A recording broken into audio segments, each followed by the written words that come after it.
Bonjour et bienvenue sur Radio Philo, la radio qui file haut où deux personnes tiennent la barre. Moi, Rémi, éternel étudiant de la vie, qui ne sait qu'une chose, c'est que je ne sais rien. Moi, c'est Simon, ancien prof de philo reconverti dans le coaching, qui pense que Dumbledore ferait un excellent philosophe.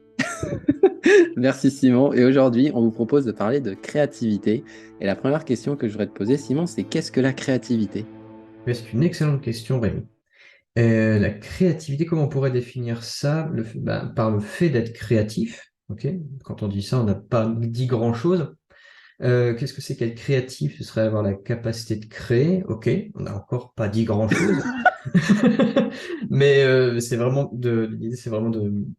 d'aller un plus profond de l'analyse. Et on pourrait du coup partir de cette capacité de créer et c'est à partir de là où ça devient intéressant dans la mesure où on dit souvent d'une personne qui crée qu'elle est créative, du coup qu'elle fait preuve de créativité, surtout dans la pratique artistique. Quelque chose que tu dois connaître avec du coup la pratique de l'aquarelle. Pas Non, du tout. pas du tout. Ça ne m'étonne pas, j'ai toujours su La que t'étais quoi? pas La du quoi tout. quoi? La quoi quoi? L'aquagym. Et non, je suis sûr que de toute façon, toi, t'es pas créatif. Ah non, du tout. Non, pas du tout. Mais par exemple, donc dans la pratique artistique, est-ce que par exemple, alors, sans vouloir partir trop dans l'entrepreneuriat non plus, quelqu'un qui aurait mettre en place une stratégie marketing, par exemple, est-ce que c'est pas aussi faire preuve de créativité? Hmm. Donc le débat est ouvert. Ouais, bah, c'est vrai que la créativité, elle est un peu partout, quoi. Et même Mhm. le fait de, si à un moment il y a un meuble qui rentre pas quelque part Ouais. et que tu te dis bah comment je peux faire? Ah bah on peut peut-être mettre l'autre meuble qui est là depuis 10 ans, on le dégage et puis on met celui-là et on voit ce que ça donne. Est-ce que ça c'est déjà pas de la créativité? Moi, je dirais que oui. Peut-être qu'il y aurait du coup deux sortes de créativité, une créativité vraiment purement artistique, qui du coup, il me semble qu'on en avait parlé aussi dans tout le premier épisode à propos de l'art, qui ne servirait à rien, au sens vraiment du pur pragmatisme. Par exemple, je sais pas, je pense à cet artiste qui avait fait, on aurait dit une espèce de chien en ballon de baudruche. Hmm. Alors, je sais pas du tout qui c'est. Jeff Euh, Koons? Jeff Koons? Peut-être, ouais. Ça peut être intéressant du point de vue de l'art, mais d'un point de vue pratico-pratique, ça sert strictement à rien, et ça pourrait être aussi le propre de l'art, qui est de faire du beau, au sens où ça servirait pas à grand-chose, d'un point de vue aussi biologique. Ça fait pas une critique de l'art, c'est juste en philo, il y a une des propositions à propos de l'art qui est que, bah, au fond, l'art, ça sert à rien. De la même manière qu'en philo, on dit souvent que la philo, en tant que telle, ne sert à rien. Et c'est pour ça qu'il faut en faire. Et il y aurait une créativité peut-être plus pragmatique qui aurait une réelle utilité. Ce qui sous-entendrait qu'on pourrait du coup, sans non plus entrer dans les détails de l'art, mais la créativité de l'artisan, qui serait par exemple, bah tiens, il y a dans le sens de résoudre des problèmes, et une créativité de l'artiste qui serait au sens de apporter du beau. Tu vois, les deux peuvent s'allier. On peut très bien apporter du beau en faisant quelque chose d'utile euh, dans le design, par exemple. Ouais, d'accord. Oui, du coup, il y aurait une créativité un peu fonctionnelle et une créativité non fonctionnelle. Après, la question que je me pose quand même, c'est la créativité non fonctionnelle. Par exemple, tu crées une œuvre, et ben, t'en es très content et tu as envie de la montrer à tes proches. Il y a quand même une fonction à cet art-là, puisque Mhm. il te permet de peut-être de connecter un peu plus avec les gens, à être social sans avoir besoin d'être extraverti, de parler beaucoup, mais Mhm. juste, moi, quand je montre sur, quand je montre mes aquarelles, les gens s'intéressent. Fait, ah oui, comment t'as fait ci, et comment t'as fait ça, mais c'est super intéressant. Et du coup, il y a quand même une fonctionnalité sociale, je trouve, à Mhm. minima, et liée à soi-même, à la vision qu'on Mhm. a de soi. Bah, j'ai été capable de faire ça. Mhm. Donc, est-ce que c'est vraiment si non fonctionnel que ça? Bah, dans ce cas, il y aurait peut-être une fonction sociale ou une fonction utilitaire pour soi, mais, euh, mais le but premier, peut-être que dans ce cas-ci, ce serait pas de faire ça pour quelque chose autre que l'acte en lui-même. Moi, je pense pas que tu te dises, tiens, je vais créer une aquarelle pour en parler à ma famille, pour partager ça, pour qu'on dise que c'est bien ou quelque chose comme ça. Ouais, c'est vrai. Oui, ça, c'est plutôt la conséquence derrière. Mhm. C'est Alors que si par exemple tu veux créer bah, tiens, je sais pas, une stratégie de lancement ou je sais pas, un meuble, je sais pas, enfin trouver des solutions à quelque chose, là elle aurait une fonction pour quelque chose. On appelle ça la téléologie aussi en philo, au sens c'est la réflexion sur la cause finale des choses, des actions que l'on fait par exemple. Hmm. Ouais, d'accord. Oui, donc deux types de créativité. Et après, c'est vrai que j'ai l'impression que j'arrête pas de jongler entre les deux types de Mhm. créativité, hein. Oui, On ça je est, pense que oui. ouais, Mhm. on n'est pas vraiment l'un ou l'autre, on est l'un Mhm. et l'autre en réalité. Mhm. Coup, ça me fait penser à, donc c'est pas comment dire, on n'est pas l'un ou l'autre généralement en tant qu'humain, on est l'un et l'autre. C'est ce qui ferait du coup la particularité humaine et ça me fait penser un petit peu au bouquin dont je sais plus quel est l'auteur, qui s'appelle Système 1, Système 2 sur nos deux systèmes de raisonnement. On aurait un premier système de raisonnement qui est plutôt intuitif, instinctif, plutôt de l'ordre des émotions, qui est très mauvais du coup en raisonnement logique, mais très rapide. Et le deuxième système qui est beaucoup plus lent, mais qui est beaucoup plus fiable d'un point de vue de la logique. Et je pense qu'on a ce même type avec la créativité. On aurait une créativité plus instinctive, intuitive, où on fait les choses parce qu'on a envie de les faire. Tiens, pourquoi je décore chez moi? Parce que j'ai envie de bien je sais pas, de me sentir bien chez moi. Tiens, pourquoi je fais ça? Parce que c'est cool. Et une créativité plus utile, au sens de, il faut que je trouve une solution à ce problème. Mais si on prend vraiment toujours à l'échelle de l'humanité, ce qui a permis la survie à Sapiens, c'est en partie, du coup, notre capacité de conscience, mais notre créativité, la création d'outils, la création ensuite de sociétés, etc., etc. La créativité utile, du coup. Mhm. Bah, oui, peut-être que, et en même temps, tu vois, si on prend par exemple les premiers rites religieux, il y avait quand même quelque chose de beau avec des sculptures de statuettes. Ah, mais tu me diras, à leur échelle, du coup, si on réfléchit en Sapiens d'il y a, je sais pas, 50 000 ans, par exemple, je trouve que je dis n'importe quoi en termes d'années, mais il y avait quand même aussi une utilité. Parce qu'il fallait, du coup, des espèces de statuettes pour rendre hommage aux dieux, etc., pour avoir, du coup, des bonnes récoltes ou des choses comme ça. Oui, et puis par exemple, les peintures dans la grotte de Lascaux, Ouais. ça, c'était des choses qui n'étaient pas spécialement utiles. Bah, peut-être qu'à leur époque, si. Peut-être que c'était pour raconter des histoires, laisser une trace ou quelque chose comme ça.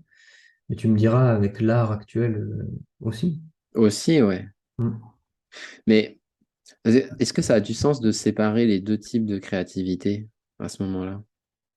Bah, en fait, au départ, je pense pas que ça vaille le coup de les séparer. C'était vraiment un peu pour distinguer.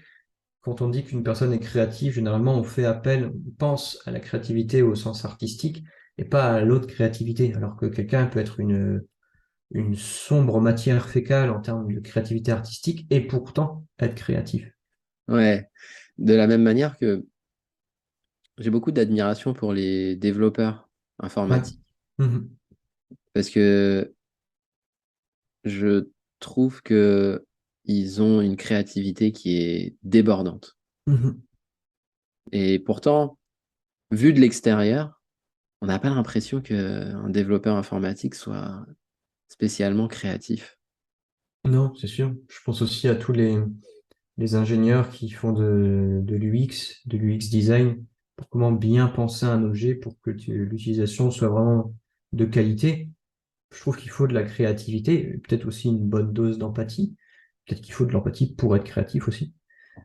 Pour justement réussir à concevoir un truc comme ça, alors que si on prend, tu dis comment, Jeff Koons, c'est ça? Jeff Koons, ouais. Jeff Koons, peut-être qu'il a aucune créativité de ce point de vue-là.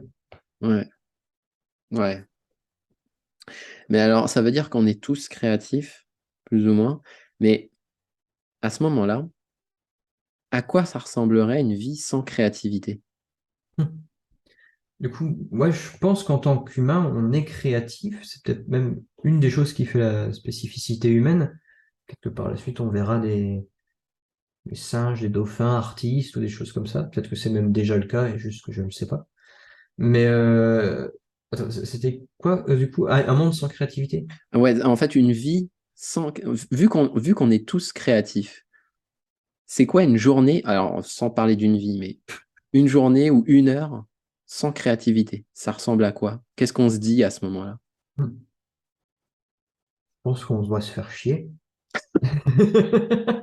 Mais bah, une heure sans créativité, ça c'est possible. Alors si vraiment on se dit, alors ça dépend si on entre vraiment dans les détails et qu'on chipote en disant ouais mais est-ce que penser c'est pas un acte créatif? Du coup comme tu peux pas ne pas penser pendant une heure à moins d'être dans le coma, euh, donc on va peut-être restreindre vraiment la créativité au sens de production de quelque chose si ça te va. Ouais, mais production de quelque chose qui peut être immatériel comme matériel, Ouais, alors. ouais. Ouais. Par exemple, bah, nous, on est des créateurs de contenu, quelque part. Mhm.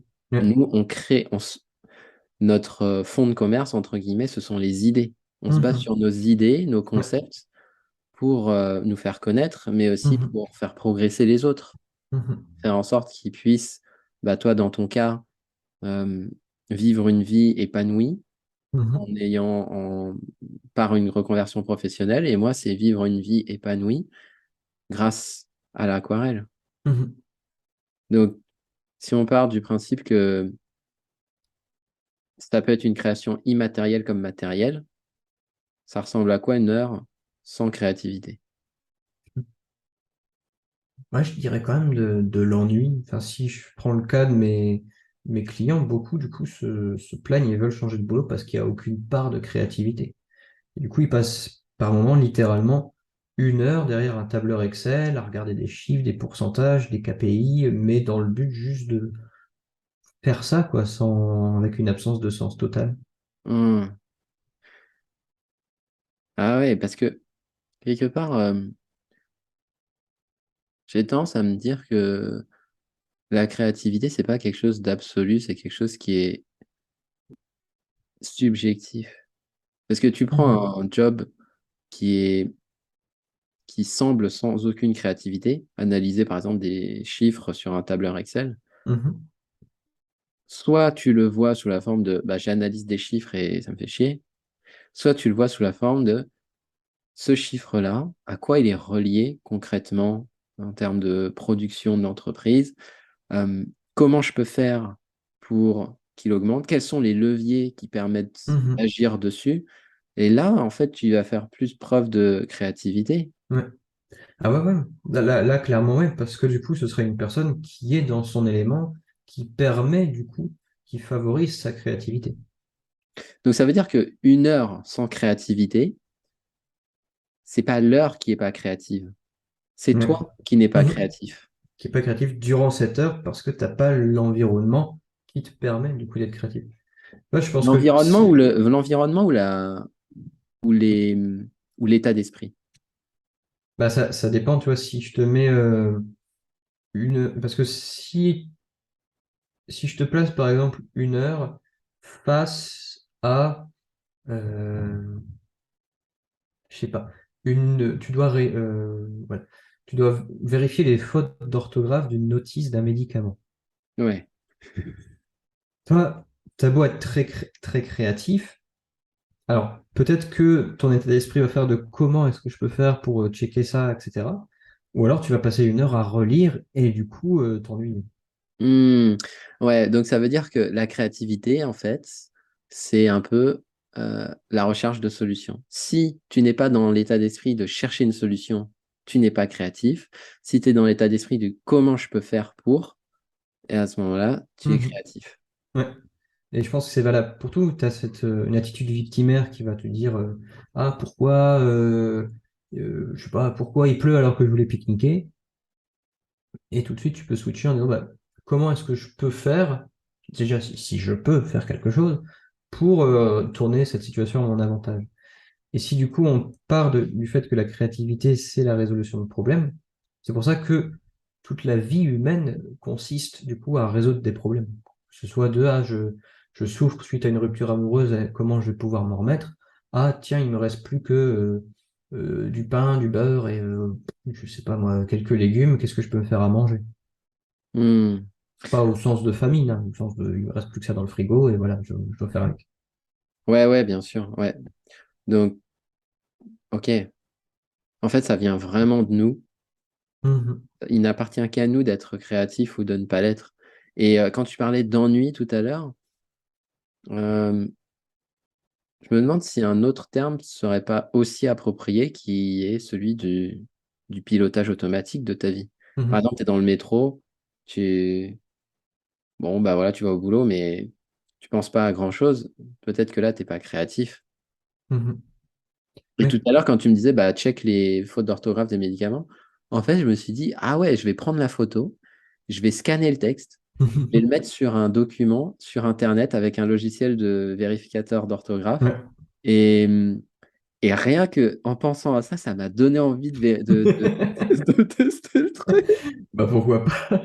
Non, c'est clair. Et là, Mhm. pour le coup, je trouve que c'est créatif. Ouais, si t'as trouvé une solution à un problème. Ouais. Alors que si. Mais après, la solution au problème, tu peux parvenir à la solution en checkant chaque mot, en Bien lisant le sûr. truc, en essayant de trouver. Mhm, Et là, pour le coup, c'est vrai que t'es pas très créatif. mhm. Non, non, c'est clair. Et je pense à l'ennui, en fait, c'est aussi durant l'ennui, c'est l'ennui qui permet aussi la créativité. Si si tu laisses ton cerveau toujours stimulé par des sources extérieures, c'est pas facile à dire, et pas essayer de te recentrer un petit peu sur toi, tu brides, du coup, ta créativité. Parce que tu t'empêches, du coup, d'essayer de trouver des solutions à des problèmes. Hmm. Donc, il faut de l'ennui, un bon ennui qui soit pas une monotonie. Par exemple, tu vois, si ton boulot, ils avaient fait ça en psychologie pour voir alors ça fait rien à voir avec la créativité, c'était pour voir la soumission à l'autorité. C'était une déclinaison de l'expérience de Milgram, où en fait, on obligeait les gens à recopier les pages d'un bottin. Du coup, c'est dans les années, je sais pas, peut-être 80, donc il y avait encore des bottins. Et du coup, ils faisaient ça pendant, par exemple, 1 heure. Et à la fin de l'heure, il disait, bah voilà, j'ai fini. Et t'as l'expérimentateur qui arrivait, il prenait tout, il déchirait tout devant lui. Il disait, continuez. Et ils essayaient de voir quand est-ce que les gens vont commencer à se rebeller au sens de, bah non, ça n'a pas de sens, je vais arrêter de faire ça, quoi. Euh, mais du coup, là, si ta tâche, par exemple, consiste à faire ça et que tu es obligé, du coup, d'être conditionné à devoir faire ça, t'as pas de marge de manœuvre pour justement faire preuve de créativité. Là, pour le coup, tu peux sombrer dans un ennui qui te bride. Et je pense aussi qu'il y a pas mal de personnes qui ne s'autorisent pas, du coup, à être créatives par rapport soit à ce qu'on appelle les fameuses croyances limitantes, ouais, mais moi, je suis pas créatif, soit par peur de leur environnement, mais qu'est-ce que les gens vont dire si je me mets à créer des choses alors que dans mon entourage, personne ne le fait, ou des choses comme ça. Hmm. Ouais, alors, je me demande, parce que tu disais justement la partie créative, lorsqu'elle est dans un cadre qui est trop restrictif, elle est bridée. Mhm. Mais quand il n'y a pas de cadre, Ouais, elle est trop débridée du coup. Ouais. elle est trop débridée. Comment on sait si le cadre qu'on s'impose est suffisamment stimulant sans être trop, trop laxiste? À part en testant, je vois pas trop. Je pense que c'est l'expérience qui te dit, bah tiens, je me sens bien dans ce cadre-là, ça me permet d'avoir la créativité que j'ai envie d'avoir. Tu peux ajuster après. Ouais. Parce que par exemple, moi, un exercice que j'aime bien faire aussi, c'est Mhm. bah, tu vas essayer de faire un nuage à l'aquarelle Mhm. en moins d'une minute. Ouais. Comment tu fais? Mhm. Et donc là, est-ce que le cadre est trop limitant? C'est-à-dire, ah ben oui, non mais attends, c'est juste impossible et du coup, ça va être décourageant et là, la créativité, c'est zéro. Ou est-ce Mhm. qu'au contraire, la personne va se dire, ah ok, ouais, c'est rigolo comme concept. Bah, du coup, je vais tester ça. Ah là, ça marche pas. Et puis je vais tester ça. Ah bien, là, ça marche bien. Mhm. Donc, est-ce que c'est le cadre qui est limitant ou est-ce que c'est la personne qui travaille dans ce cadre-là qui se limite elle-même? Mhm. C'est un peu la fou la poule du coup. Hmm. Ça peut être les deux, en fait. Peut-être que la personne, pour le moment, elle n'a pas suffisamment confiance en elle, en tout cas confiance en sa créativité, pour se dire qu'elle est capable de. À force d'essayer, elle va peut-être trouver sa bonne méthode pour savoir comment ajuster si elle a besoin d'un peu plus de temps, ou justement si elle accepte une imperfection que conditionne le fait de faire ça en 1 minute ou quelque chose comme ça. En tout cas, derrière tout ça, l'enjeu, c'est de se dire aussi que la créativité, ça se travaille, ça se libère. Il y a un bouquin d'ailleurs comme ça. Libérer votre créativité, je crois. Hmm. Pareil, j'ai oublié l'auteur alors que c'est un excellent bouquin. Ouais, c'est quelque chose qui se travaille parce que là, en parlant avec toi, je me rends compte que finalement, le cadre, c'est pas le problème. Mhm, Et à la rigueur, la personne, c'est pas le problème non plus. mhm, C'est l'association, la paire entre le cadre et la personne, et en tout cas les possibilités qu'elle s'accorde aujourd'hui, qui va faire que la magie va opérer ou non. mhm. Un peu comme dans le cas du type qui passe ses journées derrière des tableurs Excel, si c'est quelque chose qu'il kiffe et qui voit comment est-ce qu'il peut améliorer le process, il va faire preuve de créativité. Quelqu'un pour qui se dit, bah non, moi j'ai toujours voulu faire du théâtre, peut-être pas du tout voir ça. Ouais, voilà, c'est ça, ouais. Et donc, C'est ouais, c'est une recette en fait. oui, et c'est pour ça que tout le travail ensuite, bah, par exemple, toi, ce que tu fais en coaching, tout le travail du Mhm, coach, c'est de faire matcher un cadre avec aujourd'hui ce que la personne s'autorise à faire par rapport à ses pensées, par rapport à ses mhm. capacités. C'est ça. C'est Mm. vraiment réussir à aligner les personnes. Et par rapport à la création de contenu et comment dire, et le travail de la créativité, il y a un exo aussi que j'aime bien faire. Peut-être que nos auditeurs peuvent essayer de faire. C'est de. Alors, l'idée m'est venue en regardant McFly et Carlito faire des mix and twist entre des choses qui apparemment ne sont pas bonnes ensemble. Et en fait, ça, c'est intéressant à analyser. Par exemple, la mousse au chocolat aux anchois. Et ils avaient fait une vidéo avec Chubest qui avait réussi, du coup, à faire ça. Et moi, ce que je propose à mes clients, tu peux même le faire toi, c'est de faire ça, mais avec des créations de contenu. Par exemple, j'avais fait ça avec une personne, c'était la culture du poireau et la crise de la quarantaine. Et finalement, il dit, mais qu'est-ce que c'est possible, c'est pas possible, etc. Puis en fait, tu te rends compte que, bah tiens, tu t'analyses, bah tiens, un poireau, tiens, il y a deux parties, généralement les gens mangent plutôt le blanc, ils délaissent un petit peu le vert. Comment je peux faire le lien? Bah, du coup, ça veut dire que, admettons, quelqu'un qui dépasse la quarantaine, il fait plus partie du blanc de poireau, il va plutôt être relégué au rang de soupe, alors que tu peux vachement faire un truc hyper bon avec ce verre de poireau. Du coup, ça veut dire que tu peux faire quelque chose de vachement bon après avoir passé la quarantaine, etc. Et tu vois qu'en fait, des liens peuvent se créer comme ça. Ah ouais, c'est super intéressant. Et d'ailleurs, j'ai l'impression que, ne serait-ce qu'en termes de création de contenu, ça a vachement évolué. Au début, on était plus à celui qui est créatif, c'est celui qui possède l'information. C'est Ouais, celui qui, l'encyclopédie. ouais. C'est celui qui avait la connaissance, Mhm. qui donnait l'impression d'être créatif, Ouais. parce qu'il avait toutes les infos. Aujourd'hui, j'ai plus l'impression. Ensuite, ça a évolué. Dans Mhm. les années 2000, au niveau des blogs, à l'avènement des blogs, j'ai plus eu l'impression que celui qui était créatif, ou en tout cas celui qui savait ce qu'il disait, c'était celui qui arrivait à faire des listes, qui arrivait à agréger tous les trucs. Ouais. En disant, Mhm. 4273 recettes de tarte au citron ou de choses comme ça. Mhm. Celui qui arrivait à catégoriser l'information. Mhm. Ensuite, tu as eu l'étape de la curation. C'est celui qui te sert sur un plateau d'argent l'information utile qui répond à ce problème spécifique. Ouais. 3 recettes de tarte au citron en moins de 15 minutes. Des choses Mhm. comme ça. Et puis maintenant, j'ai l'impression qu'on est arrivé à une ère où ceux qui arrivent à faire des ponts et des liens entre des concepts qui n'ont a priori rien à voir, eh ben, et qui arrivent à transmettre un message à travers ça, bah, c'est eux qui aujourd'hui sont un peu sur le devant de la scène et qui sont poussés par les algorithmes Google, YouTube, etc. Bah, c'est possible parce que tu arrives à une échelle de valeur un peu plus importante et comme la sophistication de marché fait que les gens sont bombardés d'informations, je pense que comme ça permet un peu de curiosité, peut-être que du coup les gens en raffolent, et puis parce que c'est pas commun et du coup les algorithmes mettent ça en avant. Mm. Ouais. Mais, Ouais. mais je pense que c'est aussi une forme de pédagogie, de réussir à faire des ponts entre des choses qui apparemment n'ont aucun lien. Mm. Oui, c'est lié à la pédagogie, ça aussi. Ouais. Mhm. Ouais. Mais je suis pas sûr que ce soit nouveau. Tu prends par exemple, je sais pas, le portrait de Dorian Gray d'Oscar Wilde. Il y a quand même un pont à travers du coup le roman, le fait de savoir si vraiment comment dire, nos actes. Enfin, je sais pas si tu connais le portrait de Dorian Gray ou pas. Non. Non. C'est en gros, gros, gros. C'est un gars à qui tout réussit, qui est beau gosse, qui est blindé de thunes et tout, enfin, bref, et qui, tout le monde, c'est un jeune et faible, tout le monde est un peu fou de lui. Et au moment, il se fait, du coup, se faire le portrait par un peintre. Et là, il y a un truc qui se passe, c'est que le, le portrait, le permet de le faire, il se fige dans le temps, il n'est plus, l'épreuve du temps n'a aucun effet sur lui et ni l'effet de la malveillance. Par exemple, il va commettre je sais pas, un acte immoral, je sais pas, taper quelqu'un, bah, c'est son portrait qui va prendre le coup pour lui, et lui, il aura rien du tout.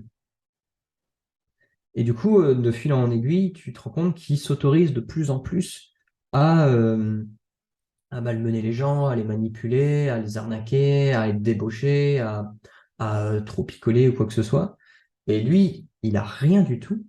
Son visage n'est pas marqué par ça, mais son portrait, oui, et il devient de plus en plus affreux. Bon, j'ai tout spoilé, du coup, mais, euh, mais du coup, l'idée à travers ça, c'est bien de faire un lien entre, enfin, se poser la question de savoir est-ce que les actes immoraux ont un effet, par exemple, sur notre corps, est-ce qu'on est marqué, du coup, par notre conscience morale ou pas, et de faire un lien quand même, quelque chose entre des choses qui apparemment, pas forcément de lien. Mm. Ouais, c'est super intéressant, ça. Mhm. Et pourtant, ça a plusieurs centaines d'années.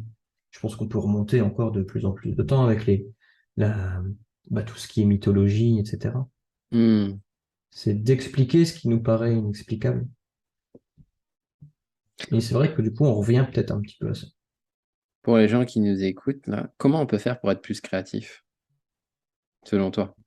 Mhm. Ouais, je pense que déjà, c'est s'autoriser à. Si tu as envie de tenter un truc, fais-le. Je t'en fous si ça fonctionne. Si ça fonctionne pas, au moins tu l'auras fait. Je pense que ça se fait progressivement. C'est un peu transgresser les choses ses propres interdits. Genre, ah, mais je sais pas dessiner, ouais, mais je sais pas écrire, ouais, mais je sais pas, je sais pas, je sais pas. Pour le moment, t'en sais rien. Peut-être qu'effectivement, tu sais pas maintenant, mais ça veut pas dire que tu peux pas savoir plus tard. Je pense que ça commence par ça. Et, tu vois, sortir un petit peu de sa zone de confort, c'est déjà un bon début. Mm. Après, peut-être s'imposer un cadre pour complexifier un peu les choses. Tiens, j'ai fait tel dessin en 2 heures, est-ce que je peux le faire en 1 heure? Ou des exercices de style. Tiens, je vais essayer de reproduire quelque chose.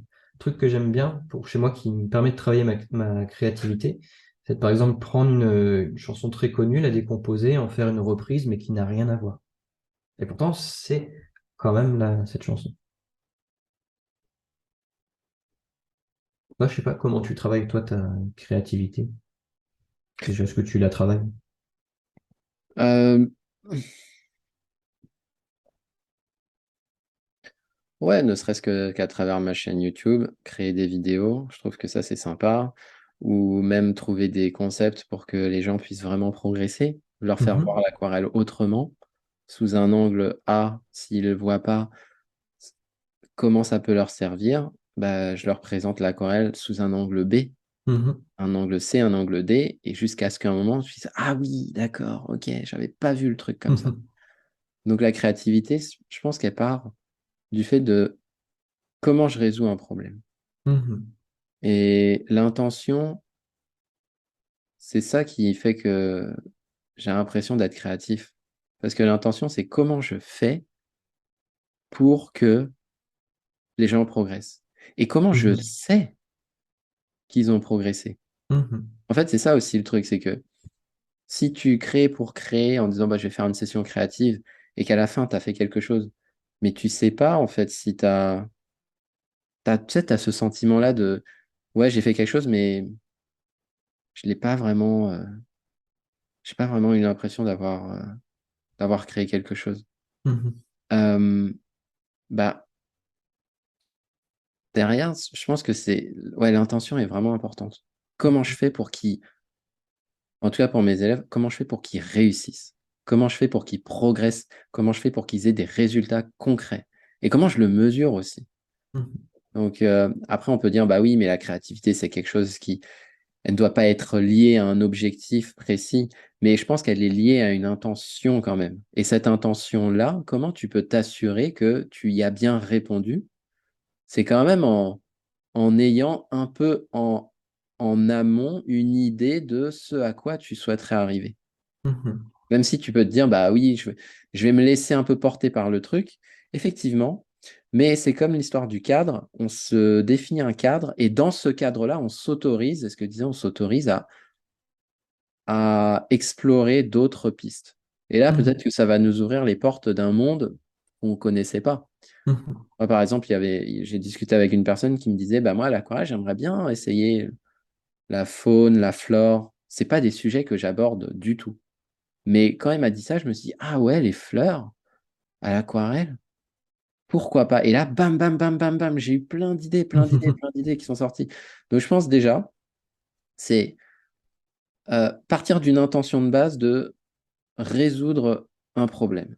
Ensuite, je pense que c'est bien d'en discuter et d'en parler avec d'autres personnes une fois que ta première réflexion arrive un peu à maturité, tu as une première version qui est exploitable, présentable, et t'en parles à d'autres, et le retour des autres peut t'aider aussi à avoir encore de nouvelles idées. Mhm.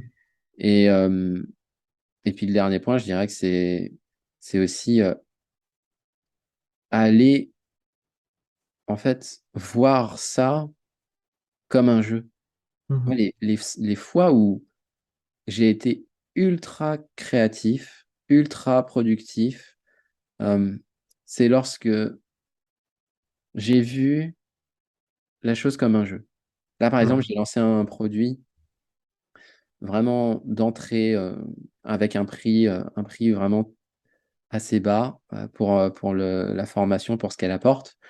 Et, euh, et je l'ai vraiment vu comme un jeu, en me disant, bah Mhm. ouais, tiens, si je devais montrer à quelqu'un les techniques de base pour repartir de tout le début, comment je ferais? Alors que je pense que si je m'étais mis dans l'intention de, bon, bah, je vais faire une formation sur les bases de l'aquarelle, Ouais. bah, au bout d'un moment, ça m'aurait fait chier. Ça m'aurait fait chier de la créer, ça m'aurait fait chier de la présenter, ça m'aurait fait chier de la vendre, ça m'aurait fait chier, tout m'aurait fait chier. Mhm. Alors que là, je me dis, mais, ok, comment je peux faire en sorte que pour que les gens se soient fun, quelqu'un qui connaît rien à l'aquarelle, à la fin, il arrive à créer ça. Ah ouais, ça serait énorme. En fait, tu le vois comme un jeu. À partir du moment où tu vois les choses comme un jeu, automatiquement, tu es créatif. Les personnes les plus créatives, je trouve, ce sont bah, mes filles. Mes Ouais. filles, tu les vois tous les jours, elles créent, elles racontent des histoires, elles se, elles s'imposent des règles du jeu, c'est dingue, elles s'inventent des personnages. La dernière fois, j'entends, et pourquoi tu fais ça, papa? Et moi, je dis, bah non, mais moi, je fais rien. Elle fait, mais non, mais c'est pas toi, je te parle pas à toi. C'est le doudou nounours, là, qui est papa, qui fait le papa. Et je fais, ah ouais, d'accord. Et en fait, je pense que pour résumer, il faut juste observer aussi les gens qui sont créatifs autour de nous et essayer de voir bah, Mhm. comment je peux m'en inspirer. Et moi, mes filles, c'est une source de créativité et d'inspiration Mhm. qui est énorme. Mhm. Parce que du coup, elle se bride moins, elle voit tout comme un jeu, et il y a vraiment l'intention, en fait, de s'amuser. Ouais, et quelque part, elle s'impose aussi un cadre, tu vois. Oui, oui, bah oui, pour pas, parce qu'elles font pas nimp non plus. Enfin, dans leur, c'est une forme de chaos organisé ou quelque chose comme ça. Ouais, pour colorier les murs. Oui. Non, elles le font pas, Mhm. parce qu'elles savent que ça va pas me rendre content. Ouais. Mais en même temps, elles font plein de dessins qu'elles colorient, et puis des dessins aussi, elles colorient des choses que j'imprime, des Pikachu par exemple, et ben, elles les colorient.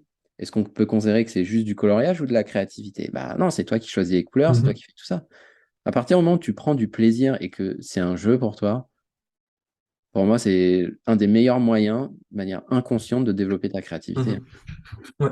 C'est vraiment d'être sensible à ce que tu ressens. Si ça te fait plaisir, tu vois que ça peut être un plaisir sur un plus ou moins long terme, pas juste un shoot de dopamine comme ça, c'est que tu es sur le bon chemin. Il n'y a pas de recette miracle non plus pour apprendre la créativité. Je pense qu'il y a quand même pas mal de déblocages à faire, mais ces déblocages se débloquent du coup en faisant. Ouais. Et je pense que c'est un, un beau, un beau mantra à conserver, c'est et si? Ouais. Et si je faisais ça? Mhm. Là, ce week-end, j'ai fait des gyoza, tu sais, les petites raviolis Ah japonaises. oui, ouais, ouais, ok. Et, euh, et je me demandais, bon, qu'est-ce que je mange, qu'est-ce qu'on mange ce soir et tout. Et puis là, on regarde sur la tablette et puis, des gyoza. Qu'est-ce qui te donne envie? Ah, bah, moi, j'aimerais bien manger des gyoza. Et si on les faisait plutôt que de les Mhm. commander? Ouais, Et bah, c'était génial. donc carrément. Ça dans Donc, notre cuisine et tout ça. le et si, ça peut ça peut faire des Mhm. miracles. Ouais, c'est des petits défis qui te permettent de. En fait, dans la. T'as pas. Enfin, par rapport à la zone de confort, on pense souvent qu'il y a notre zone de confort et en dehors de notre zone de confort. Mais il y a un troisième cercle en fait autour qui est la zone d'anxiété optimale, qui est des choses qui sont un petit peu en dehors de ta zone de confort, mais suffisamment confortables pour que tu aies envie en même temps d'y aller. C'est des Hmm. petites transgressions comme ça. Tu vois, il y a entre, tiens, je vais faire des gyoza, chose que tu n'as jamais faite, et je vais ouvrir un resto, qui est vraiment en dehors de ta zone de confort, il y a ce truc-ci, qui permet peut-être qu'aprre tu te feras d'autres choses, de choucroute, je sais pas, n'importe quel plat, que tu te dis, tiens, et si on faisait ça?